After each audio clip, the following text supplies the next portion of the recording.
A few years ago there was a huge economic crash, and all of a sudden the banks said they'd lost all their money. And so our politicians decided to bail them out with billions of pounds of our money. But then, luckily, we got the chance to elect a new Prime Minister. Unfortunately, the choice was between these three. Wah, wah, wah. And it turns out the election was more of a popularity contest about who could put more spin on their real intentions. With all the vague promises and catchy slogans, it's no wonder no one was elected. But no one had to worry, as the Tories and Lib Dems decided to form an alliance, whose main aim, it turned out to be, was attacking our communities by cutting everything and anything they can. Everything started to look a little too familiar. So the coalition started their work of making us pay for the bankers' crisis by tripling fees. Despite promising the opposite, the coalition pushed ahead, and despite strong opposition, the law was passed.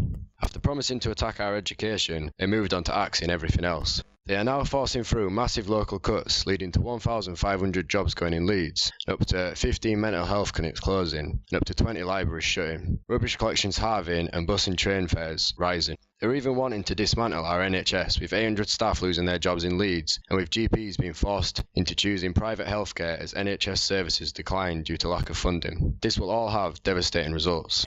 With a leg for an arm and an arm for a leg. As well, 1,200 jobs are threatened at the uni, which will lead to a loss of knowledge, larger class sizes, and less module choices. This, of course, leads to a massive unemployment, which means less jobs for us when we graduate. But not to worry, Cameron's big society will find us useful work to keep us busy. And all these cuts lead to disillusionment and scapegoating, as a recent poll shows. And this, unfortunately, means these people benefit.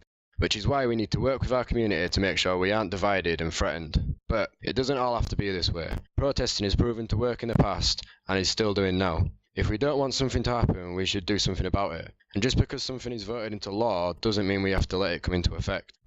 Part of standing up for students' interests means having good representatives. Representatives who will organise campaigns against dodgy landlords and poor housing. Representatives who will bring back democracy to the student union by making monthly democratic mass meetings to help decide student union policy. And representatives who will also take part in and encourage a mass campaign to defend our education and our community from the coalition government's cuts. There is another way. The budget deficit amounts to £156 billion, and yet every year £120 billion goes uncollected from the taxes of the richest companies and individuals. And we need a student union that can stand up for students, reach out to the community, and organise to stop the fees rise and the cuts. Vote Chris Close, number 1 for community.